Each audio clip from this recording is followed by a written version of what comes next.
जय हिंद, वंदे मातरम। आप सभी का स्वागत है सक्सेस वर्ल्ड एमसीक्यू चैनल पर। तो चलिए आज की इस वीडियो में रेलवे ग्रुप डी एग्जाम के लिए साइंस के 50 मोस्ट इंपॉर्टेंट क्वेश्चंस को लेकर आए हैं और ये सभी प्रश्न बिल्कुल एनसीईआरटी लेवल पर आधारित है। अगर आप इनके पिछले पेपर को देखें तो क्वेश्चंस प्योर एनसीईआरटी लेवल पर पूछे गए थे। प्रश्नों को हर एक शिफ्ट में ऊपर नीचे करके घुमाया गया था। तो चलिए उसी पैटर्न पर आधारित आज की इस वीडियो में फटाफट से 50 क्वेश्चंस को कवर करते हैं। तो अगर आप चैनल पर पहली बार आए हैं तो चैनल को सब्सक्राइब करके साथ में बेल आइकन को जरूर प्रेस कर लें ताकि आपसे एक भी इंपॉर्टेंट सेशन मिस ना हो। तो आज के सेशन का फर्स्ट क्वेश्चन है, पुष्पों का अध्ययन क्या कहलाता है। अगर आपको इनमें से किसी भी प्रश्न का आंसर आता है तो आप लोग कमेंट बॉक्स में आंसर लिखते जाएंगे। आंसर लिखने से प्रश्न आपको ज़्यादा दिन तक याद रहते हैं। तो इस प्रश्न का सही जवाब हो जाएगा ऑप्शन सी, एंथोलॉजी। पुष्पों का अध्ययन एंथोलॉजी कहलाता है। सी इस प्रश्न का बिल्कुल सही जवाब हो जाएगा। नेक्स्ट क्वेश्चन को देखते हैं, जस्ता के अयस्क कौन से हैं। तो ध्यान दीजिए, जस्ता के अयस्क जिंक ब्लेड है। ऑप्शन ए इस प्रश्न का बिल्कुल सही जवाब हो जाएगा। जिंक ब्लेड जस्ता के अयस्क है। नेक्स्ट क्वेश्चन को देखते हैं, पौधे में आवश्यकता से अधिक जल किस प्रक्रिया द्वारा बाहर निकाले जाते हैं। तो देखिए, पौधे में आवश्यकता से अधिक जल जो है ये वाष्पोत्सर्जन प्रक्रिया द्वारा बाहर निकाले जाते हैं। 20 प्रश्न का बिल्कुल सही जवाब हो जाएगा। नेक्स्ट क्वेश्चन को देखते हैं, दांत का मसूड़ा किस पदार्थ का बना है जो काफ़ी कठोर है। आपको एक भी प्रश्न को स्किप नहीं करना है, प्रत्येक प्रश्न के उत्तर कमेंट बॉक्स में करते जाना है। तो इस प्रश्न का सही जवाब हो जाएगा ऑप्शन बी, कैल्शियम फॉस्फेट। दांत का मसूड़ा कैल्शियम फॉस्फेट का बना होता है जो काफ़ी कठोर होता है। नेक्स्ट क्वेश्चन को देखें, सिनेमा के पर्दे पर किस प्रकार का प्रतिबिंब बनता है। मोस्ट इंपॉर्टेंट प्रश्न है। इस प्रश्न का सही जवाब है ऑप्शन बी, वास्तविक प्रतिबिंब। सिनेमा के पर्दे पर वास्तविक प्रतिबिंब बनता है। 20 प्रश्न का बिल्कुल सही जवाब हो जाएगा। नेक्स्ट क्वेश्चन को देखते हैं, निम्न में से किसे प्रकाश संश्लेषी अंगक कहते हैं। इस प्रश्न का सही जवाब है ऑप्शन ए, पत्ती। पत्ती को प्रकाश संश्लेषी अंगक बोला जाता है। ए इस प्रश्न का बिल्कुल करेक्ट आंसर हो जाएगा। नेक्स्ट क्वेश्चन को देखते हैं, इमली में कौन सा अम्ल पाया जाता है। तो देखिए, इमली में टार्टरिक अम्ल पाया जाता है। ऑप्शन बी इस प्रश्न का बिल्कुल सही जवाब हो जाएगा। टार्टरिक अम्ल इमली में पाया जाता है। नेक्स्ट क्वेश्चन को देखते हैं, पौधों में गैसों का आदान प्रदान के लिए रहते हैं। मोस्ट इंपॉर्टेंट वीवीआई प्रश्न है। तो पौधों में गैसों के आदान प्रदान के लिए रंध्र रहते हैं। 20 प्रश्न का बिल्कुल सही जवाब हो जाएगा, रंध्र रहते हैं। नेक्स्ट क्वेश्चन को देखते हैं, उपचयन अपचयन अभिक्रिया को क्या कहते हैं। तो उपचयन अपचयन अभिक्रिया को रेडॉक्स अभिक्रिया बोला जाता है। ऑप्शन 20 प्रश्न का बिल्कुल सही जवाब हो जाएगा, रेडॉक्स अभिक्रिया। नेक्स्ट क्वेश्चन को देखते हैं, निम्नलिखित में से किसकी श्यानता अधिक है। इस प्रश्न का सही जवाब है शहद। शहद की श्यानता सबसे अधिक है। ऑप्शन सी इस प्रश्न का बिल्कुल सही जवाब हो जाएगा। और फ्रेंड्स, अगर आप लोगों को किसी भी प्रश्न में थोड़ा भी डाउट होता है तो तुरंत आप कमेंट करके पूछ सकते हैं, आपको 100% रिप्लाई मिलेगा। नेक्स्ट क्वेश्चन को देखते हैं, किलोवाट घंटा किसका मात्रक है। इस प्रश्न का सही जवाब है ऑप्शन बी, ऊर्जा का। किलोवाट घंटा ऊर्जा का मात्रक है। नेक्स्ट क्वेश्चन को देखते हैं, फेफड़ा का आकार होता है। तो देखिए, फेफड़े का जो आकार होता है वो लगभग शंक्वाकार होता है। सी इस प्रश्न का बिल्कुल सही जवाब हो जाएगा, शंक्वाकार। नेक्स्ट क्वेश्चन को देखते हैं, विद्युत बल्ब का फिलामेंट होता है। बहुत इजी प्रश्न है। तो देखिए, विद्युत बल्ब का फिलामेंट ये टंगस्टन का बना होता है। सी इस प्रश्न का बिल्कुल सही जवाब हो जाएगा। नेक्स्ट क्वेश्चन को देखते हैं, सूर्य प्रकाश की उपस्थिति में पौधे कार्बन डाइऑक्साइड और जल से अपना भोजन ग्लूकोज तैयार करते हैं। यह कौन सी अभिक्रिया है। तो देखिए, यह जो अभिक्रिया है यह प्रकाश रासायनिक अभिक्रिया है जिसमें पौधे क्या करते हैं, कार्बन डाइऑक्साइड और जल से अपना भोजन ग्लूकोज तैयार करते हैं। नेक्स्ट क्वेश्चन को देखते हैं, उच्च नाइट्रोजन सामग्री वाले कौन सा उर्वरक है। इंपॉर्टेंट प्रश्न है। तो देखिए, उच्च नाइट्रोजन सामग्री वाले उर्वरक कौन से हैं। इसका सही जवाब है अमोनियम नाइट्रेट। सी इस प्रश्न का बिल्कुल सही जवाब हो जाएगा, अमोनियम नाइट्रेट ये उच्च नाइट्रोजन सामग्री वाले उर्वरक है। नेक्स्ट क्वेश्चन को देखते हैं, भोजन का पाचन किस प्रकार की अभिक्रिया है। तो देखिए भोजन का पाचन ये उपचयन अभिक्रिया है। ऑप्शन ए इस प्रश्न का बिल्कुल सही जवाब हो जाएगा। नेक्स्ट क्वेश्चन को देखें, प्रतिरोधकता का मात्रक क्या है? तो देखिए प्रतिरोधकता का मात्रक ओम मीटर होता है। ऑप्शन ए इस प्रश्न का बिल्कुल सही जवाब हो जाएगा। नेक्स्ट क्वेश्चन को देखते हैं, जिंक तथा लेड कॉपर की अपेक्षा क्या है? तो देखिए जिंक तथा लेड ये कॉपर की अपेक्षा अधिक क्रियाशील है। ऑप्शन बी इस प्रश्न का बिल्कुल सही जवाब हो जाएगा। नेक्स्ट क्वेश्चन को देखते हैं, हार्मोन शब्द का नामकरण किसने किया था? इस प्रश्न का सही जवाब अगर आपने ऑप्शन सी को दिया है तो बिल्कुल सही जवाब है। हार्मोन शब्द का नामकरण बेलिस तथा स्टार्लिंग ने किया था। सी इस प्रश्न का बिल्कुल सही जवाब हो जाएगा, बेलिस तथा स्टार्लिंग। नेक्स्ट क्वेश्चन को देखते हैं, विद्युत धारा उत्पन्न करने की युक्ति को क्या कहते हैं? तो इस प्रश्न का सही जवाब हो जाएगा ऑप्शन सी, जनित्र। विद्युत धारा उत्पन्न करने की युक्ति को जनित्र कहा जाता है। नेक्स्ट क्वेश्चन को देखते हैं, अंगूर का किण्वन करना एक क्या है? तो इस प्रश्न का सही जवाब हो जाएगा ऑप्शन ए, रासायनिक परिवर्तन। अंगूर का किण्वन करना यह एक रासायनिक परिवर्तन है। ए इस प्रश्न का बिल्कुल सही जवाब हो जाएगा, रासायनिक परिवर्तन। नेक्स्ट क्वेश्चन को देखते हैं, हमारी हड्डियां और दांत आमतौर पर किससे बने होते हैं? मोस्ट इंपॉर्टेंट प्रश्न है। तो इस प्रश्न का सही जवाब हो जाएगा option A, try calcium phosphate. हमारी हड्डियां और दांत ये आमतौर पर ट्राई कैल्शियम फॉस्फेट से बने होते हैं। ऑप्शन ए इस प्रश्न का बिल्कुल सही जवाब हो जाएगा। नेक्स्ट क्वेश्चन को देखते हैं, जब एक बार चुंबक दो बराबर हिस्सों में काटा जाता है तो प्रत्येक टुकड़े की ध्रुव शक्ति क्या हो जाती है? तो देखिए जब एक चुंबक को दो बराबर हिस्सों में काटा जाता है तो प्रत्येक टुकड़े की ध्रुव शक्ति भी समान रहती है। ऑप्शन डी इस प्रश्न का बिल्कुल सही जवाब हो जाएगा, समान रहती है। नेक्स्ट क्वेश्चन को देखते हैं, दर्पण की चौड़ाई को दर्पण का क्या कहा जाता है? तो देखिए दर्पण की चौड़ाई को दर्पण का द्वारक कहा जाता है। इसी के साथ सी इस प्रश्न का बिल्कुल सही जवाब हो जाएगा, दर्पण की चौड़ाई को दर्पण का द्वारक कहा जाता है। नेक्स्ट क्वेश्चन को देखते हैं, शुष्क बुझा हुआ चूना पर क्लोरीन गैस की क्रिया से कौन सा पदार्थ बनता है?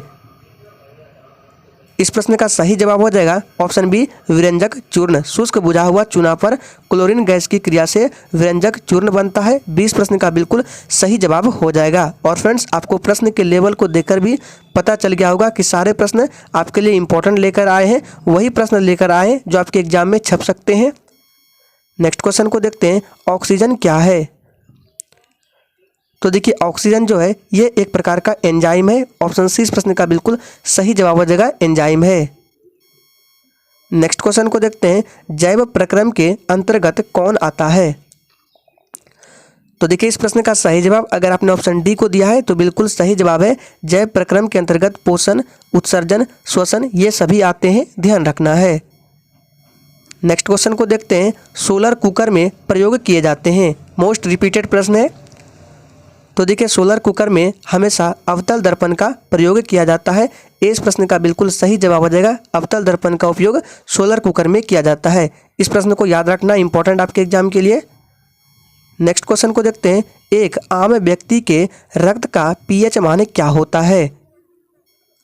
तो देखिए एक आम व्यक्ति के रक्त का पीएच मान 7.35 से लेकर 7.45 तक होता है। इस प्रश्न का बिल्कुल सही जवाब हो जाएगा। नेक्स्ट क्वेश्चन को देखते हैं, हल्दी, लिटमस पत्र आदि किस प्रकार का सूचक है? तो देखिए हल्दी, लिटमस पत्र आदि यह एक प्राकृतिक सूचक है। ऑप्शन 20 प्रश्न का बिल्कुल सही जवाब हो जाएगा, प्राकृतिक सूचक है। नेक्स्ट क्वेश्चन को देखते हैं, गोबर छत्ता किसके अंतर्गत आता है? मोस्ट इंपॉर्टेंट प्रश्न आपके एग्जाम के लिए। तो देखिए ये जो गोबर छत्ता है ये मृत जीवी के अंतर्गत आता है। इस प्रश्न का बिल्कुल सही जवाब हो जाएगा, मृत जीवी के अंतर्गत आता है। नेक्स्ट क्वेश्चन है, रोगियों के नाक, कान, गले, आंख की जांच के लिए डॉक्टर प्रयोग करते हैं। तो देखिए इन सभी की जांच के लिए डॉक्टर अवतल दर्पण का प्रयोग करते हैं। ऑप्शन सी इस प्रश्न का बिल्कुल सही जवाब हो जाएगा, अवतल दर्पण। नेक्स्ट क्वेश्चन है, अपच का उपचार करने के लिए निम्न में से कौन औषधि का उपयोग होता है? तो देखिए अपच का उपचार करने के लिए एंटासिड का प्रयोग किया जाता है। ऑप्शन ए इस प्रश्न का बिल्कुल सही जवाब हो जाएगा। और फ्रेंड्स, अगर आप लोगों को यह सेशन अच्छा लग रहा है तो सभी लोग सेशन को लाइक करें और सेशन को शेयर करें। नेक्स्ट क्वेश्चन है, वायुमंडल में सामान्यतः कार्बन डाइऑक्साइड पाया जाता है। तो देखिए वायुमंडल में कार्बन डाइऑक्साइड सामान्यतः 0.03% पाया जाता है। सबसे अधिक मात्रा में नाइट्रोजन पाया जाता है, लगभग 78%। उसके बाद ऑक्सीजन आता है, कितना प्रतिशत? लगभग 21% के लगभग, ध्यान रखना है। नेक्स्ट क्वेश्चन को देखते हैं, निम्नलिखित पदार्थों में से किसके तापमान में वृद्धि के साथ प्रतिरोध कम हो जाता है? इस प्रश्न का सही जवाब है ऑप्शन ए शुद्ध सिलिकॉन। शुद्ध सिलिकॉन पदार्थों में से तापमान में वृद्धि के साथ इसका प्रतिरोध कम हो जाता है।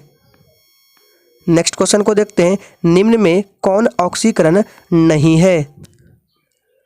तो देखिए इस प्रश्न का सही जवाब हो जाएगा ऑप्शन बी अवक्षेपण। ये जो है यह एक ऑक्सीकरण प्रक्रिया नहीं है। बाकी दहन हो गया, भोजन का पचना हो गया और श्वसन हो गया, यह सभी ऑक्सीकरण प्रक्रिया है, ध्यान रखना है।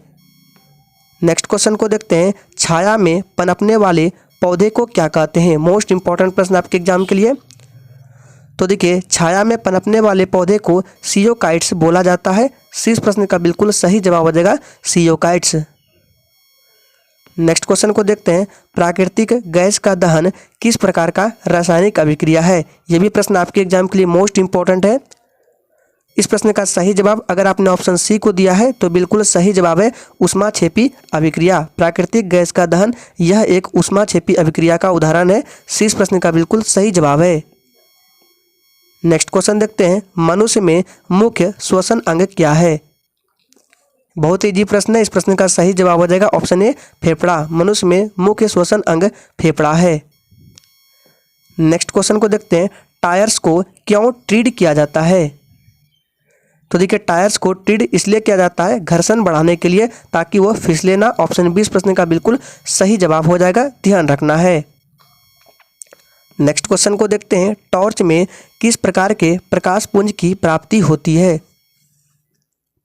तो इस प्रश्न का सही जवाब हो जाएगा ऑप्शन बी संश्रित। संश्रित प्रकाश पुंज की प्राप्ति होती है टॉर्च में, ध्यान रखना है। नेक्स्ट क्वेश्चन को देखते हैं, सामान्य नेत्र की रेटिना पर बनने वाला प्रतिबिंब होता है। तो देखिए सामान्य नेत्र की रेटिना पर बनने वाला प्रतिबिंब वास्तविक और उल्टा होता है। ऑप्शन सी इस प्रश्न का बिल्कुल सही जवाब हो जाएगा वास्तविक और उल्टा। नेक्स्ट क्वेश्चन को देखते हैं, निम्न में कौन सी बीमारी श्वसन तंत्र से संबंधित है? तो देखिए इन तीनों ऑप्शन में से टीबी और निमोनिया ये श्वसन तंत्र से संबंधित है। ऑप्शन डी इस प्रश्न का बिल्कुल सही जवाब हो जाएगा टीबी और निमोनिया। नेक्स्ट क्वेश्चन को देखते हैं, कॉपर चूर्ण को वायु में गर्म करने पर उसके सतह पर कॉपर ऑक्साइड की एक परत जम जाती है। इस परत का रंग कैसा होता है? तो देखिए इस परत का रंग काला होता है, यानी कि काली। ऑप्शन ए इस प्रश्न का बिल्कुल सही जवाब हो जाएगा। नेक्स्ट क्वेश्चन को देखते हैं, नेत्र लेंस में समायोजन की क्रिया होती है। तो इस प्रश्न का सही जवाब हो जाएगा ऑप्शन सी सिलियरी पेशिया द्वारा। नेत्र लेंस में समायोजन की प्रक्रिया सिलियरी पेशिया द्वारा होती है। सी इस प्रश्न का बिल्कुल सही जवाब है। नेक्स्ट क्वेश्चन को देखते हैं, मीथेन किसके वायुमंडल में मौजूद है? तो देखिए मीथेन जो है ये मंगल के वायुमंडल में मौजूद है। ऑप्शन बी इस प्रश्न का बिल्कुल सही जवाब हो जाएगा। इसे लाल ग्रह भी बोला जाता है। नेक्स्ट क्वेश्चन है जो कि इंपॉर्टेंट है, साग सब्जियों का विघटित होकर कंपोस्ट बनना किस अभिक्रिया का उदाहरण है? तो इस प्रश्न का सही जवाब अगर आपने ऑप्शन बी को दिया है तो बिल्कुल सही जवाब है ऊष्माक्षेपी। साग सब्जियों का विघटित होकर कंपोस्ट बनना यह एक ऊष्माक्षेपी अभिक्रिया का उदाहरण है। नेक्स्ट क्वेश्चन को देखते हैं, उच्च रक्तचाप की अवस्था को क्या कहते हैं? इस प्रश्न का सही जवाब है ऑप्शन सी हाइपरटेंशन। उच्च रक्तचाप की अवस्था को हाइपरटेंशन कहा जाता है। सी इस प्रश्न का बिल्कुल सही जवाब है। और फ्रेंड्स सेशन के एंड में अपना अपना स्कोर जरूर देना है कि आपने कितने प्रश्न का सही जवाब दिए हैं 50 प्रश्नों में से। नेक्स्ट क्वेश्चन को देखते हैं, जल में घुलनशील विटामिन कौन से है? तो देखिए जल में 2 विटामिन घुलनशील होते हैं, एक विटामिन बी और एक विटामिन सी। तो देखिए ऑप्शन में आपको विटामिन सी मिल रहा है, तो 20% का बिल्कुल सही जवाब हो जाएगा। विटामिन सी जल में घुलनशील है। बाकी विटामिन आपका ए, डी, ई और के ये वसा में घुलनशील होते हैं, ध्यान रखना है। आज के सेशन का आखिरी प्रश्न है, वास्तविक सूर्यास्त और आभासी सूर्यास्त के बीच लगभग कितने समय का अंतर होता है? तो देखिए वास्तविक सूर्यास्त और आभासी सूर्यास्त के बीच लगभग 2 मिनट का अंतर होता है। ऑप्शन ए इस प्रश्न का बिल्कुल सही जवाब हो जाएगा। और फ्रेंड्स, अगर आप इस सेशन का PDF डाउनलोड करना चाहते हैं तो डिस्क्रिप्शन बॉक्स में टेलीग्राम चैनल का लिंक दिया गया है, जाइए ज्वाइन कर लीजिए। वहां जाकर आप इसका PDF बिल्कुल फ्री में डाउनलोड कर सकते हैं। तो आज के लिए इतना ही, चलिए कल फिर मिलते हैं नेक्स्ट क्लास के साथ।